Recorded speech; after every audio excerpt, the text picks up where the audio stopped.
Bonjour les Casimirennes. Bonjour les Casimirois. Alors vous avez vu, on a changé votre dénomination à la demande de quelques abonnés. On a trouvé ça sympa. On s'est dit tiens, c'est vrai que vous êtes des reines et des rois, donc voilà, on a changé. Voilà. Un petit peu de nouveauté dans notre chaîne. Deuxième chose à vous dire aussi, c'est un peu un jour très exceptionnel pour nous aujourd'hui. Donc, on vous en dit pas plus. On vous dira pourquoi à la fin de la vidéo. Comme ça, on verra ceux qui suivent la vidéo jusqu'au bout et qui zappent pas. Après, si vous avez envie de zapper, il n'y a pas de problème. Mais voilà, c'est vraiment un jour exceptionnel pour nous. Alors, cette vidéo, normalement, on devait faire une vidéo sur La Rochelle, mais on s'est dit, tiens, un petit tuto, ça peut être sympa pour changer un peu cette semaine. Donc, on va vous faire un tuto sur la réglementation routière en Espagne. Parce que vous êtes nombreux à vouloir partir cet été ou même en juin et en septembre en Espagne. Et puis, il y a quelques petits trucs à savoir qui sont différents de la conduite, enfin, de ce qu'il y a en France, des réglementations en France. Alors, c'est quelques petits conseils à savoir si vous voyagez en Espagne. Alors, tout d'abord, on va parler des documents qui sont nécessaires d'emporter si vous partez en voyage en Espagne. Alors, c'est pas forcément que pour les camping-caristes, ça peut être aussi pour les gens qui vont en location et qui conduisent avec leur voiture. Alors, en premier lieu, pour les personnes, il vous faudra prendre votre carte d'identité valide, en date valide. Et pour ceux qui ne sont pas de nationalité européenne, eh bien, votre passeport. Ensuite, pour les conducteurs, alors soit de votre camping-car, soit de votre moto, soit de votre voiture, enfin pour tout ce qui est motorisé, eh bien, il vous faudra votre permis de conduire. Alors, pour les gens qui sont de l'Union européenne, il n'y a pas de souci, c'est votre permis de conduire traditionnel. Pour les autres, je vous conseille de vous renseigner auprès de l'ambassade d'Espagne de votre pays pour vous dire si votre permis est valable et ce qu'il faut faire pour le rendre valable en Espagne.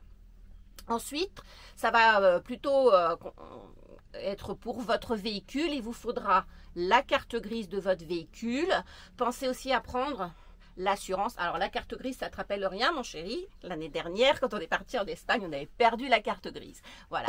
Donc, on ne pouvait pas partir tant qu'on n'avait pas ce document. Parce qu'autant en France, on se dit, bon, ils peuvent regarder sur les fichiers. En Espagne, je ne suis pas sûre que tout soit bien relié. Donc, document important, la carte grise. Ensuite, pour l'assurance du véhicule, la carte verte n'est pas obligatoire puisque pour les détenteurs de l'Union européenne, car c'est un pays européen. Pareil, si vous venez d'un autre pays que la communauté européenne, eh bien, c'est pareil. Là, vous aurez besoin de votre carte verte. D'une autre planète, ça marche pas. Non, c'est pas possible. Ensuite, pensez aussi au dernier contrôle technique. C'est important.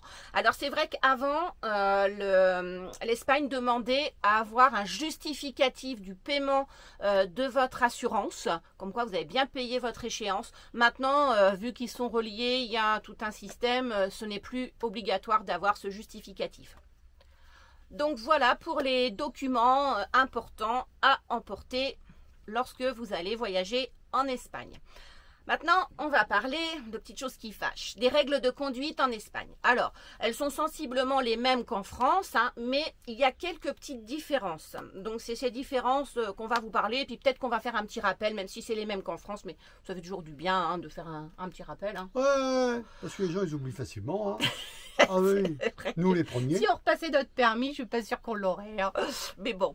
Alors, en Espagne, les routes sont quand même modernes et sûres. Il y a beaucoup d'autoroutes, beaucoup de voies rapides. Ouais. Donc, il y en a certaines qui sont payantes, d'autres gratuites, mais ça, on va y revenir un peu plus loin. Mais en dehors des grands axes, vous allez pouvoir aussi trouver des petites routes qui sont un peu mal entretenues, dont la chaussée est un peu chaotique. Et puis, dans les petits villages comme en France, des routes très très étroites, donc faire attention. Nous, ce qu'on préconise, c'est de prendre un GPS. Alors après, la marque, il y en a plein. On va pas vous donner de marque spécifique, mais un GPS dans lequel vous allez pouvoir rentrer votre longueur, largeur et hauteur. Comme ça, le GPS calcule, vous fait passer en principe par des routes que que vous pouvez prendre avec votre véhicule. Je dis bien en principe parce que personne n'est infaillible, même les GPS. Hein. Ouais, ah ouais, surtout les GPS. Hein. Oh là là, bon, il y a des fois. On pourrait vous en raconter plein. Hein. Ouais. Voilà. Alors, comme je vous disais, les différentes routes espagnoles, donc c'est comme en France, il y a les nationales. Alors, les panneaux sont bleus. Bleu clair pour vous indiquer les routes. Les nationales sont donc indiquées avec la lettre, une lettre majuscule, donc un N, un tiret et un chiffre, donc soit un chiffre normal, soit un chiffre romain. Pour les autoroutes, c'est un A. Donc, pareil, un tiret et un chiffre romain ou normal. Les autoroutes payantes, eux, sont indiquées avec AP. Voilà. Alors, comme en France, vous allez pouvoir payer si vous vous êtes engagé sur une autoroute payante. Alors, il y en a très peu, hein, c'est autour de Barcelone, je crois, Madrid aussi. Bon, il y en a très peu, mais il y en a un petit peu encore. Donc là, si vous êtes engagé sur ce genre de route, vous pourrez payer avec votre carte bleue si elle est Visa. Après, le reste du réseau routier secondaire, donc il y a plein de noms, des CM, des J, voilà. Après, c'est toutes les autres lettres, ce sont les routes secondaires. Alors maintenant, on va parler des règles de conduite. Attention. Alors même si quelquefois elles sont les mêmes qu'en France, les amendes ne sont pas les mêmes. Donc bien faire attention. Par exemple, le téléphone portable. Alors on va parler du téléphone portable, mais c'est valable pour tous les écrans et tous les appareils électroniques. Vous n'avez pas le droit de conduire avec votre téléphone en main. Il en est de même pour le GPS. Ne manipulez pas votre GPS pendant que vous conduisez, vous êtes au volant, parce que vous allez pouvoir vous mettre en danger de recevoir. Alors déjà, vous mettre en danger parce que c'est pas sécurisant de faire ça. Et en plus, vous risquez de prendre une amende de 200 € qui est à payer immédiatement. Alors ça peut gréver, franchement, hein, le budget des vacances. Hein. Ensuite, on va parler de l'alcool au volant. Alors, l'alcool au volant, votre taux doit être inférieur à 0,5 g par litre de sang pour les conducteurs et de 0,3 pour les jeunes conducteurs et pour les professionnels de la route. Alors, comme en France, il est interdit de franchir la ligne blanche, de doubler par la droite et de ne pas respecter les limitations de vitesse. Les limitations de vitesse. Alors, on va en parler surtout pour ceux qui sont en voiture, avec une caravane ou sans caravane, ou qui vont en location. Alors, en voiture, majoritairement, c'est 30 km/h en agglomération, 90 km/h sur les routes nationales et 120 km/h sur les autoroutes. Attention, je dis bien attention, car nous, les camping-caristes, qui avons des camping-cars de moins de 3,5 tonnes, en France, c'est la même limitation que les voitures. En Espagne, ce n'est pas la même. Donc, je vous invite à aller voir notre vidéo que l'on a fait sur la limitation de vitesse en Espagne, car elle est légèrement plus faible qu'en France. Bon, maintenant, on va parler des équipements nécessaires à bord du véhicule pour votre véhicule et pour vous-même aussi un peu. Alors, tout d'abord, il va vous falloir un gilet rétro-réfléchissant homologué CE, si possible au moins pour le conducteur et si possible pour le passager, pour le ou les passagers. Et ces gilets doivent se trouver à côté de vous, pas dans le coffre ou derrière sur la banquette. Vous devez pouvoir le prendre très facilement en cas de panne ou d'accident pour ensuite, quand vous allez sortir sur la chaussée, être vu des autres automobilistes. Ça, c'est vraiment un point de sécurité pour votre propre vie en fin de compte. Donc, c'est hyper important. Ensuite, il va vous falloir 2 triangles. Voilà, 2 triangles. En France, ce n'est plus obligatoire et en général, la voiture est fournie avec un seul triangle. Donc pensez à en avoir un deuxième, car si la route est bidirectionnelle, il va vous falloir en mettre un devant le véhicule et un derrière, à au moins 50 mètres de votre véhicule. Alors sortez pas le mètre, hein, vous le faites avec des pas, des grands pas. Et si jamais vous êtes dans un virage, il faut y penser, c'est-à-dire si votre véhicule est après un virage ou à proximité d'un virage, il faut que le panneau avant le virage pour qu'il soit vu à plus de 100 mètres Comme ça, elle arrive, il sait que dans le virage, il y a un danger. Derrière le virage, il y a un danger. Donc à plus de 100 mètres du virage, que ça soit vu à plus de 100 mètres. Si la route, par contre, est en sens unique, eh ben, à ce moment-là, vous mettez juste un seul des deux triangles, pareil, à 50 mètres et à 100 mètres si jamais il n'y a pas de visibilité, que c'est dans un virage. Alors, bien évidemment, ce dispositif de triangle est à mettre que en cas d'arrêt d'urgence. Hein. Si vous voulez stationner pour aller au petit coin ou pour s'arrêter fumer une cigarette ou je ne sais quoi, là, surtout, attention, ne vous arrêtez pas n'importe où en mettant votre petit triangle. Parce que là, comme en France, vous serez verbalisable. Bon, ça peut être pratique. Alors, il faudra aussi compléter cette installation de triangle par vos feux de détresse. Donc ça, nous en France, on met que les feux de détresse, mais en Espagne, il faut mettre les deux. Et si la visibilité est faible, ou si vous êtes au lever ou au coucher du soleil, ou si vous êtes sur l'autoroute, il faudra rajouter vos feux de position et les feux de gabarit. De toute façon, ça, ils s'allument en même temps. Si vous êtes en feu de position, les feux de gabarit s'allumeront pour les véhicules de plus gros gabarit. Troisième chose, donc le gilet. Les triangles. Très bien Thierry, t'as retenu la leçon. Moi je suis. Hein. Et alors, et qu'est-ce qui reste encore? La roue de secours. Alors, la roue de secours, c'est un gros polémique. Alors déjà en France, hein, ça fait beaucoup de polémiques. Est-ce qu'il faut une roue de secours? Est-ce que c'est utile ou pas? Ça là-dessus, je veux dire, ça c'est particulier à chacun. C'est un choix personnel. C'est un choix. C'est vrai qu'il y a des inconvénients, il y a des avantages. L'inconvénient, c'est que ça fait du poids, ça prend de la place. Voilà. Il faut vérifier que la roue soit toujours gonflée, etc. Mais il y a aussi beaucoup d'avantages. C'est que si vous crevez, eh ben, le dépanneur il vient, s'il n'a pas de roue, eh ben, il vous embarque le véhicule. De toute façon, ils n'ont jamais de roue, les dépanneurs. Non, mais si vous n'avez pas la roue, il vous embarque le véhicule. C'est ça. Si vous avez la roue, il vous la change. Exactement. Donc, au bout de 3/4 d'heure, vous êtes reparti. Par contre, si vous n'avez pas de roue de secours, bah, si c'est en plus un dimanche, c'est remorquage, ensuite ils vous s'occupent de votre véhicule quand ils ont le temps, enfin bref, c'est beaucoup plus compliqué. C'est laborieux. Et autre avantage aussi, ça nous est arrivé, c'était la jante qui fuyait. Donc du coup, bah, si on avait eu un kit de crevaison, ça n'aurait pas suffi puisqu'il fallait changer tout l'ensemble de la roue. Voilà. Donc après, moi, je ne vais pas vous dire prenez une roue de secours ou n'en prenez pas. C'est vrai que c'est au choix. Par contre, en Espagne, la roue de secours est obligatoire ou si vous n'avez pas de roue de secours, le kit qui vous est vendu.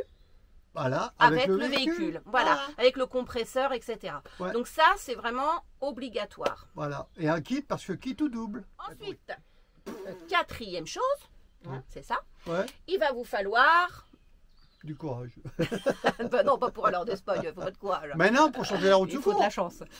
Non, ben non. Il vous faut une boîte d'ampoule de rechange. Alors, je crois qu'en France, c'est obligatoire aussi. Mais c'est vrai que on n'y pense pas. En général, c'est vendu avec le véhicule quand on a un véhicule neuf. Mais quelquefois, on tape un peu dedans et puis on remet pas comment dire, on ne recharge pas la boîte. Alors, c'est sûr que vous n'allez pas être contrôlé, savoir si vous avez votre boîte. Par contre, si vous êtes contrôlé, que vous avez un feu qui ne fonctionne pas et que vous n'avez pas l'ampoule, et ben là, c'est là que le problème se pose et vous risquez d'être verbalisé. Donc, pensez, et déjà, ne serait-ce que pour votre sécurité, d'avoir une boîte d'ampoule de rechange complète. Et puis dernière chose, alors là, c'est pas pour cet été, c'est plutôt pour ceux qui circulent l'hiver en Espagne ou dans les montagnes. Faut penser aux chaînes, car pareil, comme en France, il y a des endroits en montagne où les chaînes sont obligatoires, ou pneus neige. Voilà, donc ça c'est un petit aparté, mais il faut le savoir. Il y en a beaucoup qui nous demandent est-ce qu'on peut traverser par les Pyrénées pour aller en Espagne? Alors oui, si c'est l'été, faites attention, voilà, il y a très peu de routes enneigées, mais si c'est l'hiver, pensez à être équipé, car pareil, comme en France, il y a certaines routes, c'est obligatoire. Alors, maintenant, on va parler de si vous circulez en moto. Soit vous allez en Espagne en moto, soit vous avez votre moto sur votre porte-moto accrochée à votre camping-car. Alors, comme en France, le casque est obligatoire et comme en France, vous devez rouler avec vos feux de croisement. Voilà. Allumés. Évidemment. Ah ben oui, parce que s'il est éteint, c'est que l'ampoule est grillée. Pour ceux qui circulent en vélo. Alors, soit qui vont en voyage en vélo, bon, il y en a beaucoup moins. Mais si vous avez, comme nous, des vélos sur votre camping-car, eh bien, sachez que si vous circulez en vélo, en dehors des agglomérations, le casque et le gilet réfléchissant sont obligatoires, même si vous êtes adulte. Donc en ville, par contre, si vous circulez en ville, c'est pas obligatoire, mais c'est fortement conseillé. Mais ça, nous, vous prêchez à des convaincus. Nous, on roule toujours avec le casque. Alors le gilet un peu moins, parce que c'est très rare qu'on circule de nuit, mais par pitié, au moins le casque. Pour les personnes, parce que en dessous de 16 ans, moi j'estime qu'à 15 ans on n'est plus un enfant, mais pour les personnes qui ont moins de 16 ans, le casque est obligatoire partout en Espagne. Et je peux vous dire qu'on a vu des gens se faire verbaliser. Donc faites très attention.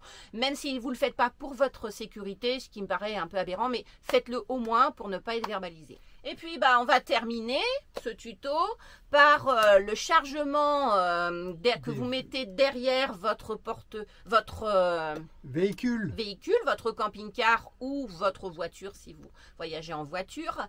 Pensez que en France, le panneau V20 que vous voyez à l'écran, il n'est pas obligatoire sauf si votre chargement dépasse de plus d'1 mètre. Et si vous roulez de nuit, il faudra rajouter à ce moment-là un feu rouge dirigé vers l'arrière. Par contre, en Espagne, il est obligatoire de mettre ce panneau V20 comme en Italie. Alors en Espagne, ce sont les grandes bandes et en Italie, ce sont les petites bandes. Ce panneau doit être mis sur votre chargement, même si vous ne dépassez pas les 1 mètre. Voilà. Alors, il faut savoir que les panneaux, nous on a acheté un panneau comme on habite à la frontière suisse. On va aussi quelquefois en Italie. Donc, il existe des panneaux qui sont réversibles. Comme ça, vous n'avez qu'un seul panneau, un qui fait l'Espagne et l'autre qui fait l'Italie. Donc, voilà, c'est pas beaucoup plus cher. Donc, pensez-y parce que même si vous n'avez pas l'intention d'y aller maintenant, rien ne sait ce que nous réserve la vie. Hein. Donc, au moins comme ça, vous aurez votre panneau et vous serez complètement tranquille. Voilà. Inverbalisable. Voilà. Et bien voilà, j'en ai fini pour mes conseils. Hein, alors ça reste des conseils. Hein, après, chacun est libre de faire ce qu'il veut. Hein, mais voilà, ce sont des conseils et des informations. Donc vous les prenez comme vous voulez et vous les tenez comme vous voulez. Ça n'engage que vous. Voilà. Mais sachez que votre sécurité, c'est vous qui la mettez en place. Voilà. Et lui, il va arrêter parce qu'il passe à l'orange, là. Bientôt au rouge. Vous avez vu? Il est rouge de colère. Sécurité, j'y l'ai mis en place. Oh là là. Eh ben voilà. Alors, écoutez, on va vous dire pourquoi aujourd'hui c'est un jour exceptionnel pour nous. Bah ouais, parce que on s'est mariés. Il y a 28 ans. Il y a 28 ans. Alors après, évidemment, ça fait 42 ans qu'on est ensemble. 42 ans qu'on s'aime. Ouais. Bah, lui, il a 42 ans. Ça fait 10 ans. Ça fait 10 ans. Le 10 juin, ça fait donc 28 ans qu'on s'est dit oui, qu'on s'est mariés après avoir eu 3 enfants. On s'est dit, ça y est, on sait que pour nous, c'est pour la vie. Et même si cette vie n'a pas été toujours de tout repos, elle nous a des fois pas beaucoup épargné. Il y a des hauts, il y a des bas, il y a des chauds, il y a des froids. Mais ça a renforcé, je pense, notre amour. Hein. Et on s'aime plus que tout encore aujourd'hui, encore plus qu'hier et moins que encore demain. l'un côté de l'autre. Et voilà, je pense que ça sera jusqu'à la fin de notre vie. Ah ouais. J'espère. Ouais. Voilà, allez, salut les Casimirennes. Et salut les Casimirois. Et Casimir. Bye bye à vous tous et on vous souhaite une longue vie à tous. Voilà, bye bye.